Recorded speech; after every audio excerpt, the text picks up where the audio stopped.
Osmania university అనే పదం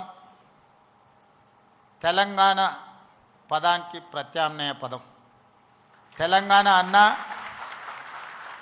Osmania university అన్న ఈ రెండు అవిభక్త కవపుల లాంటివి. ఈ మాట నేను చాలా అథారిటీతో మాట్లాడుతున్నా. 1917లో ప్రారంభించబడ్డ ఉస్మానియా యూనివర్సిటీ, ఏ నిజాం సర్కార్ ఈ ఉస్మానియా యూనివర్సిటీని ప్రారంభించిండో 1935 వచ్చే సమయానికి